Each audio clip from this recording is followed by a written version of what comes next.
Can someone get us coffee? Howard barked across the room without looking up from his overpriced tablet. He meant me. Of course he did. I was seated at the corner table like some forgotten piece of office furniture. The quiet guy with reading glasses and a button-down shirt. He didn't know my name, didn't care. He just assumed the older man not speaking must be there to fetch caffeine and nod politely while he swung his PowerPoint deck around like a sword. I'm Roger Hartwell, 58 years old, and I built this company with a laptop, a divorce settlement, and 20 years of Navy discipline. But sure, I'll sit quietly while the circus performs. I didn't flinch, didn't even blink, just sat there, arms crossed, pen unmoving. Let the fool keep guessing. That's been my job for the past 3 years, watching, listening, nodding when appropriate, taking mental notes with the precision I learned tracking enemy movements in the Gulf. They think I'm harmless. They think I'm done, retired old guard, a relic from the founding days, gracefully allowed to linger like a janitor who knows the Wi-Fi password. That's how Kenneth likes it. That's how he designed it. Take a step back, Roger, he'd said after my heart surgery.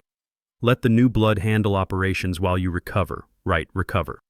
I built Hartwell Defense Systems with Navy training, defense contracts, and every penny from my retirement fund.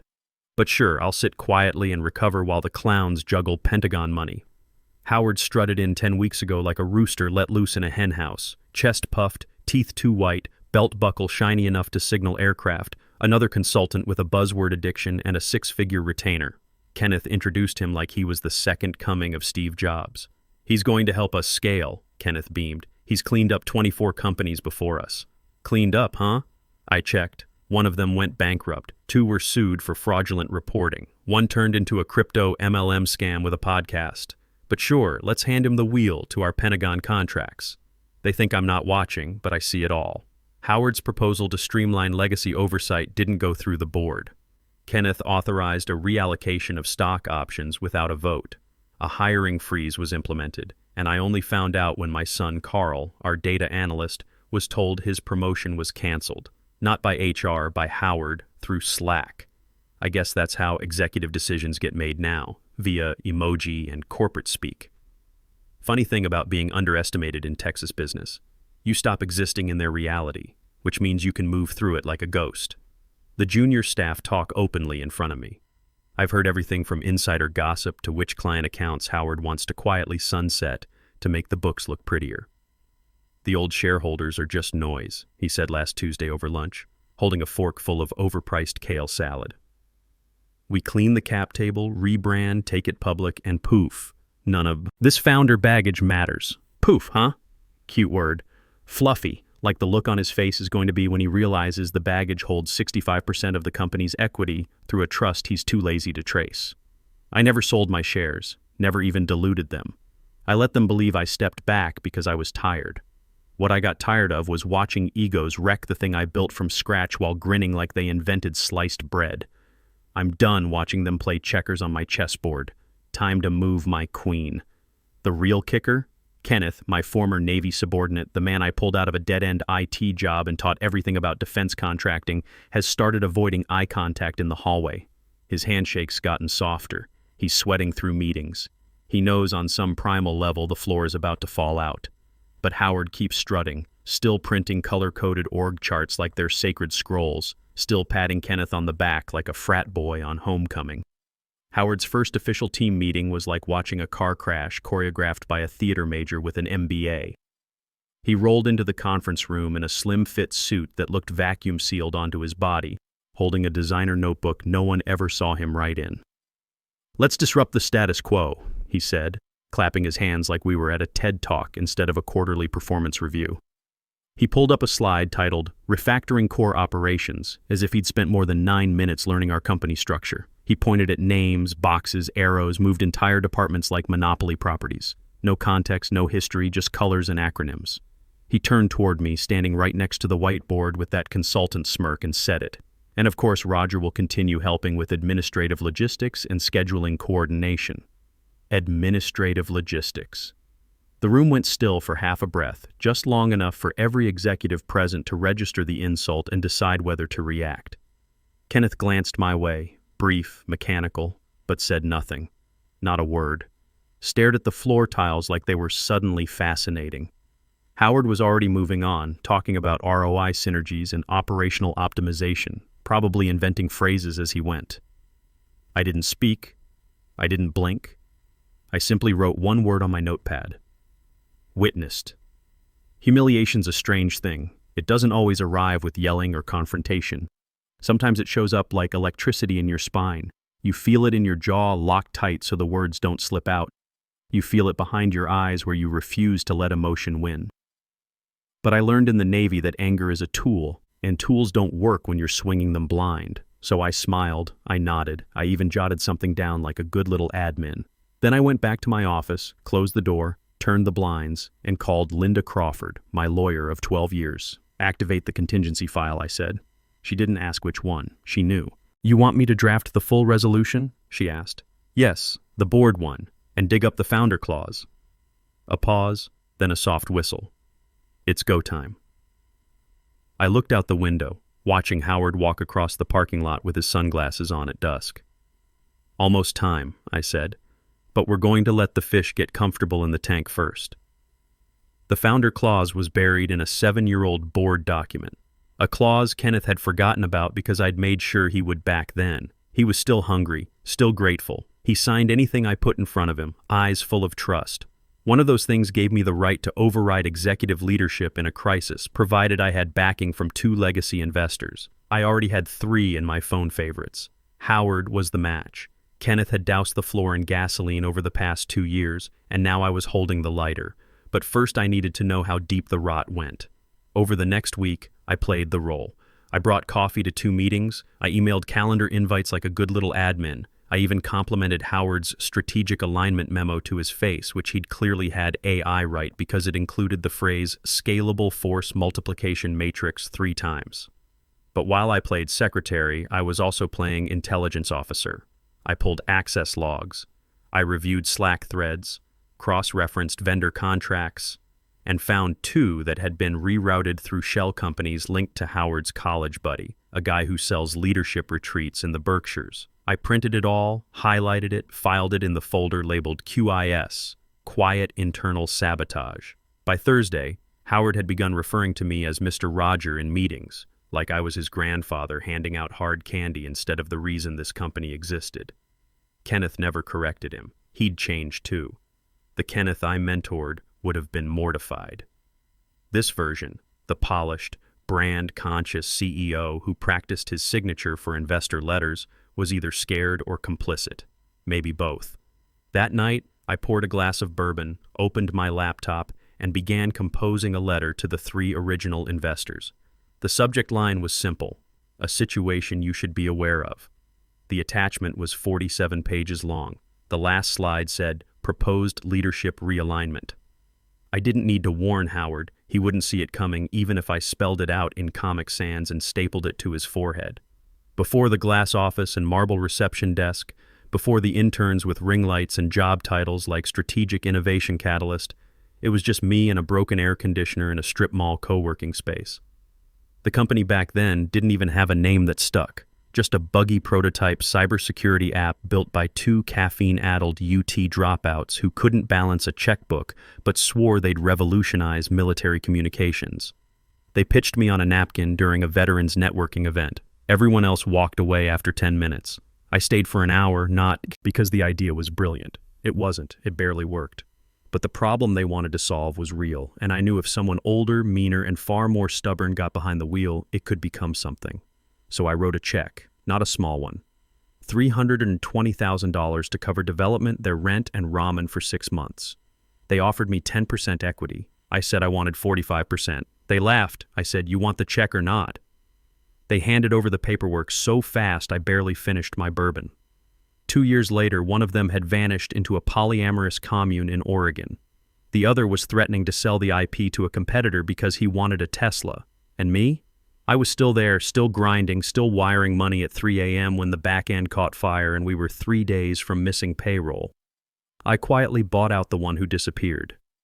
The second one, I let him sell, but I controlled the buyer. By the time Kenneth entered the picture, the bones were solid. He had polish, confidence, MBA language, could smile while saying absolutely nothing, which is more useful in government contracting than anyone admits. I made him COO, coached him, protected him from his own ego. When I needed surgery and had to step back, I gave him the reins, but never the keys to the vault. That's when I created the blind trust. 65% of the company's equity buried behind shell structures and legacy legal documents even the board didn't fully understand. I didn't want my name in headlines.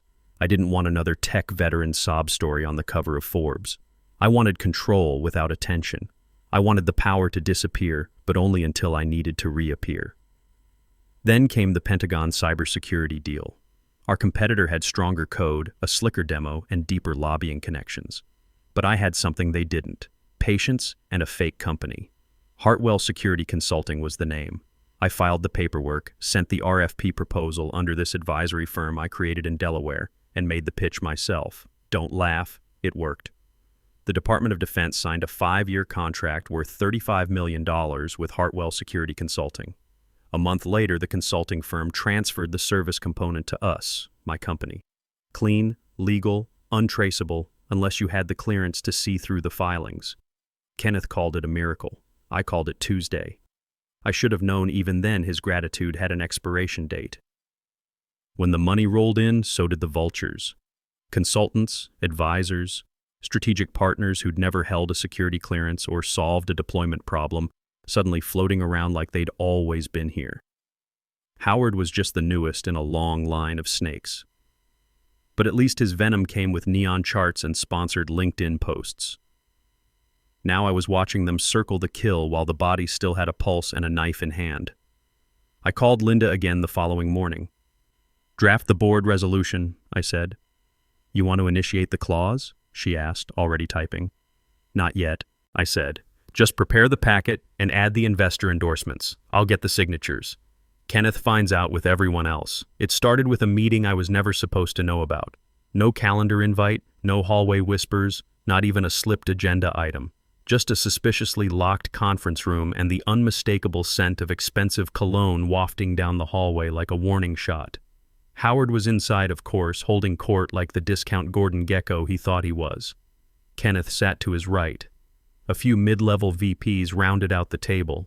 People with just enough stock to be dangerous but not enough memory to be loyal. I wouldn't have known it was happening if it weren't for Carl. My son had noticed the unusual meeting while working late on quarterly reports. He'd seen Howard's thick presentation packets being distributed and managed to photograph one of the cover pages during a bathroom break. The text was small, but clear enough. Operational realignment, efficiency, Road V2.0. He texted me that night. 2 words. Howard's purging. I walked past the glass wall like I was heading to the copy room. Didn't slow down, didn't even look, but I counted faces. Took note of who was laughing too loud, who was nodding too fast. Howard had brought printouts, thick, glossy ones with charts. I knew the look. This wasn't a brainstorm, it was an execution plan. I waited until after hours. Then I pulled the janitor's spare badge and let myself in. The packet was still sitting on the console table where Carl had spotted it. I took it. The title, Operational Realignment, Efficiency Road V2.0. I read it on the floor of my living room with a glass of bourbon and a pencil clenched between my teeth. It wasn't just insulting, it was surgical. Howard had outlined a 3-phase streamlining plan that conveniently eliminated anyone connected to the original funding rounds. Me, legacy board observers, and 3 advisory positions I personally created to keep founding values intact. He even included a PR blurb, fresh leadership, future-facing vision. I laughed out loud at that one. Future-facing. The man hadn't faced a real challenge in his life. He just assumed everyone before him was a speed bump. Buried on page 9 was the worst part, a hostile buyout mechanism. Using investor fatigue and reputation management as leverage, he planned to approach minor shareholders, purchase enough of their scraps to bluff majority influence, then push through a new stock class that would dilute any dormant controlling interests. Translation: erasing me. Problem was, the interests he assumed were dormant weren't. They were buried, silent, strategically camouflaged. Howard didn't see camouflage. He saw empty chairs and smelled blood. I texted Linda. Efficiency proposal confirmed. Summit in 3 weeks. Kenneth moved it up. "You want to play it quiet or loud?" she replied. I stared at the document's final page. Phase 3, rebrand legacy stakeholders, as if we were barnacles to be scraped off, the hull before launch. "Let's start quiet, but bring the big folder." The big folder wasn't a metaphor. It was a real leather-bound binder, thick as a law school textbook, filled with everything from the original shareholder agreements to forensic accounting logs. It lived in Linda's fireproof cabinet and had one rule: only open when war is declared. I wasn't there yet, but the border had been crossed. I invited Kenneth for coffee the way you'd invite a neighbor over before demolishing their house. Smiling, casual, no need for alarm. He picked the place, of course. Some rooftop patio with glass railings and oat milk everything, where the servers wore lanyards like necklaces and the chairs were made from recycled gilt. He showed up 10 minutes late, already typing on his phone, already apologizing with that polished, rehearsed charm he used when spinning layoffs into strategic evolution. "Roger," he said, sliding into the seat across from me, still not looking up. "I'm glad you reached out. We don't do this enough. Just you and me, off the clock." I sipped my coffee, burned my tongue a little on purpose. "Yeah, just us." He talked first, of course. That's how Kenneth works. Fill the silence before it starts asking questions. He spoke in the corporate language of someone who's forgotten what it's like to build something with their hands. Every sentence was a word cloud. Growth mindset, strategic scale, capital velocity. He used the word synergy 3 times before the waitress even brought my toast, and then somewhere between him explaining our market posture and complimenting Howard's vision clarity, he slipped. "You know," he said, stirring his coffee like it owed him money, "once we're public, no one remembers founders anyway. It's all about the current team now, the present narrative." He said it like it was nothing, like it was weather, like I hadn't been his narrative for a decade. I watched him for a moment, let it sink in. He didn't notice. I nodded. Of course. He smiled, relieved. That was the moment he let himself believe I was truly out of the picture, that I was just another legacy voice, a polite nod in the company timeline, to be honored in a LinkedIn post and forgotten by Q2. I didn't argue. I didn't ask follow-ups. I just thanked him for the coffee, stood up, and left him there, stirring ashes into overpriced caffeine. Back at my office, I didn't turn on the lights. Just sat in the dark for a while, let the feelings settle. Not rage, not even grief, just a deep, hollow clarity, like finding a key you didn't know was missing. Then I opened my laptop and pulled up the summit file. The Investor Summit, originally designed as a formality, a champagne-slicked slideshow of inflated numbers and empty promises, was under my jurisdiction. According to the bylaws, which Kenneth never bothered to reread, founder shares came with one overlooked perk: agenda authority. I couldn't cancel the summit, but I could rewrite the script, so I did. I logged into the internal planning portal and quietly revised the schedule. I replaced Howard's hour-long vision presentation with a single 15-minute block labeled Special Executive Review. I removed 2 consultant panels and inserted a board resolution presentation in their place. I added 2 names to the guest list, both early investors, both legally recognized as voting authorities. Then I locked the file with my override key and marked it as final. By the time the administrative assistant opened it the next day to print handouts, there would be no time to argue, no room to change course. The first investor I called was Albert Stevens.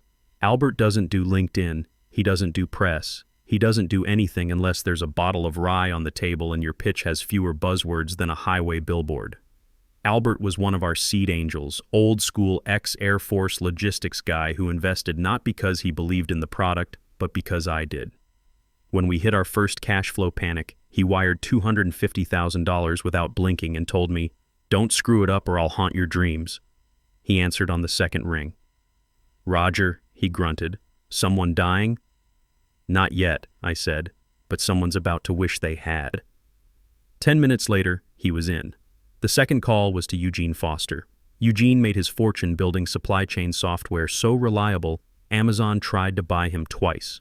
He still drives a 15-year-old Prius and once shut down a $40 million merger meeting because the other party used Comic Sans in their pitch deck.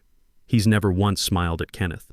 When I laid out what Howard was planning, the purge, the rebrand, the hostile dilution, he was quiet for a full minute. So he's trying to erase you. He thinks I'm invisible. Good, he said. Let him think that. The third was Arthur Reynolds, real estate baron, part-time pilot, full-time menace when crossed. He'd only invested because I'd helped him outmaneuver a competitor in a zoning lawsuit. He once told me, "You're not the kind of man people see coming. That's your weapon." I sent him Howard's proposal. 5 minutes later, he replied with 2 words, "Use me." Within 24 hours, I had their signed statements, digital, time-stamped, legally binding. Each one pledged full support for any action I deemed necessary to preserve the integrity and continuity of original shareholder interests. Linda received the PDFs with a simple subject line, green light. Meanwhile, Howard was busy playing emperor. He started holding alignment lunches with junior execs, handing out branded notebooks like he was launching a startup inside our startup. Someone caught a snippet of his speech in the break room. We're going to look back on this as the pivot that made the company legendary. Once we clean house, the real money starts flowing. Clean house. Interesting choice of words from a man standing in mind.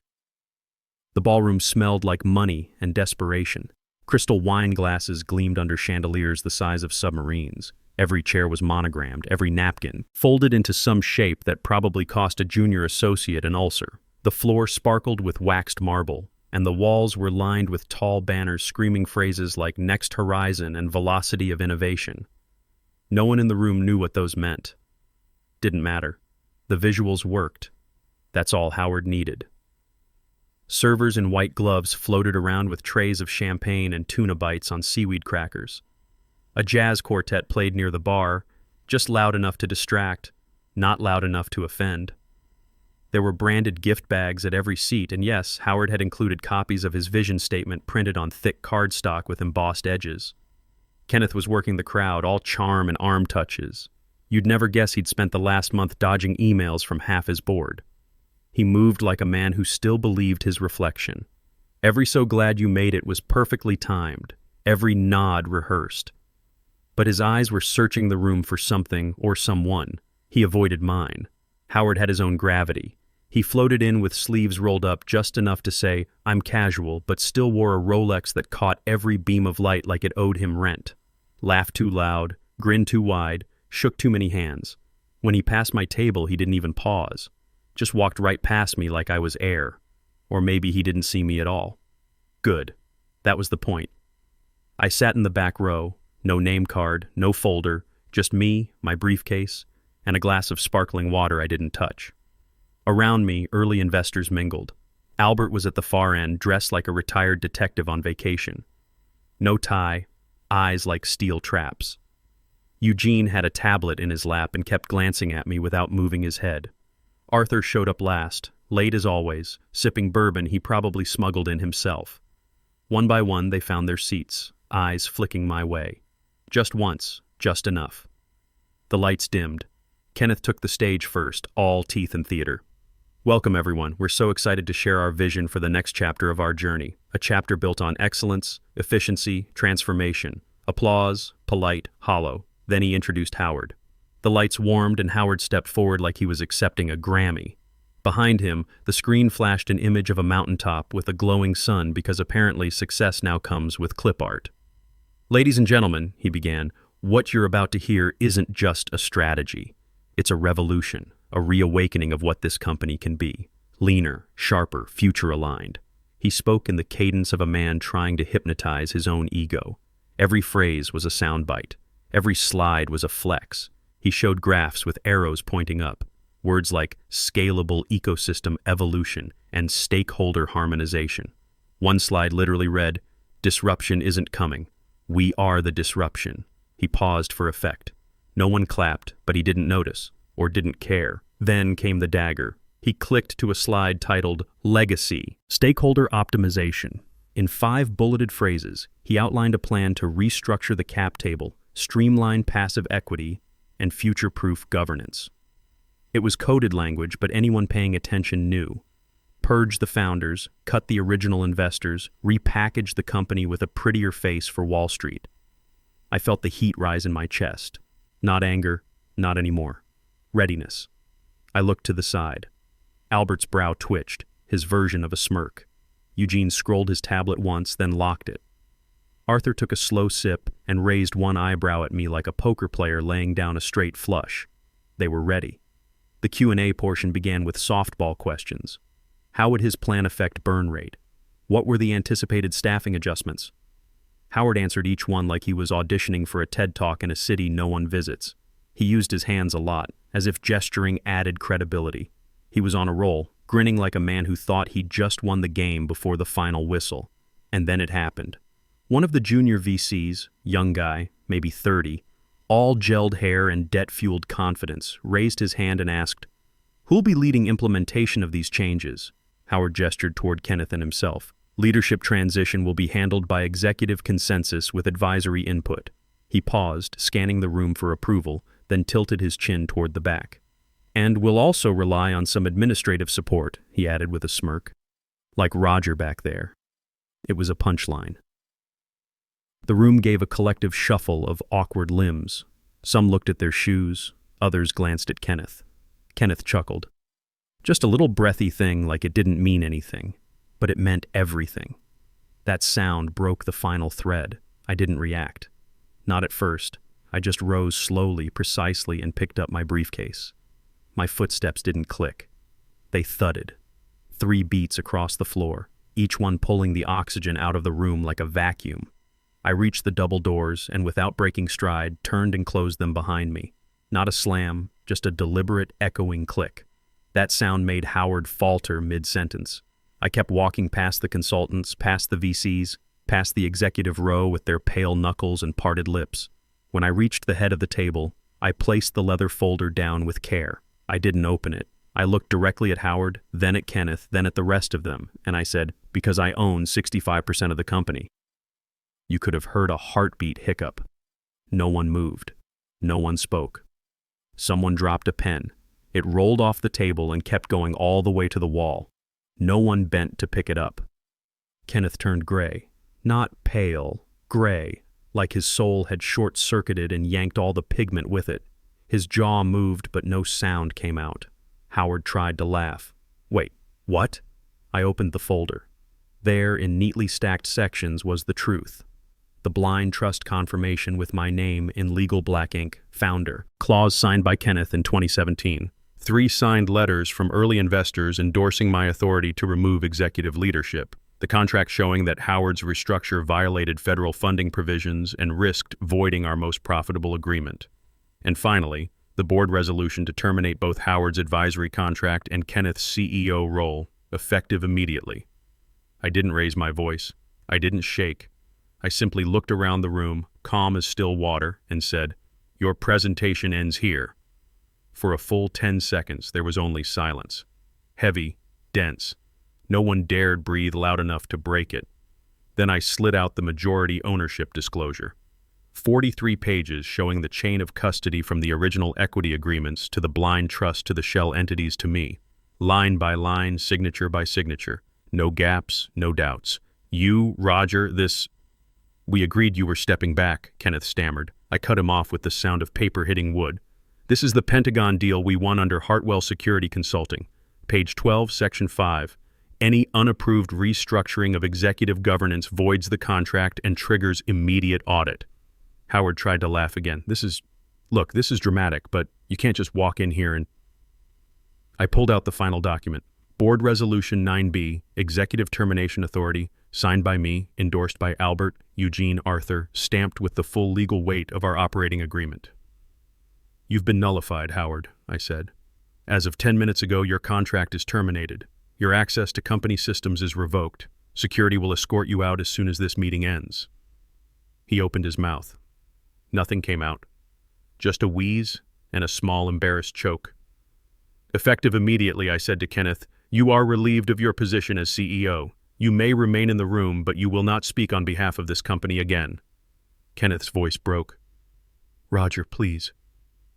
We've built so much together. You can't do this." "You did this," I said. "You let him in. You let him take my name off the website. You laughed when he called me your admin." Eugene's voice cut through the air like a razor. "Sit down, Kenneth." He did. I turned back to the room. Every pair of eyes locked on me. Some wide, some ashamed, some quietly awed. The early investors nodded. No votes, no arguments, just gravity, just truth. 2 security guards appeared at the back doors. I nodded toward Howard. "Escort Mr. Brennan to his car. He's no longer authorized on company property." Howard's face went crimson. "This is insane! Kenneth, tell them!" Kenneth stared at his hands, saying nothing. As the guards approached, Howard's voice cracked. "I have contracts! Agreements! Null and void!" Albert Stevens called out from his seat. "Read the fine print next time, son!" The room watched in silence as Howard was escorted out, his designer notebook clutched against his chest like a shield. The door closed behind them with a soft click. I looked around the room one final time. "Ladies and gentlemen," I said, "let me reintroduce myself. I'm Roger Hartwell, founder and majority shareholder of Hartwell Defense Systems, the company you've been investing in for the past 8 years. I closed the folder, locked the latches. The board will convene Monday morning to discuss interim leadership and strategic direction. Thank you for your time." And then I sat down. No smile, no smirk, just the raw, silent power of someone who'd waited long enough to be underestimated and then reminded the room who had built the table they were sitting at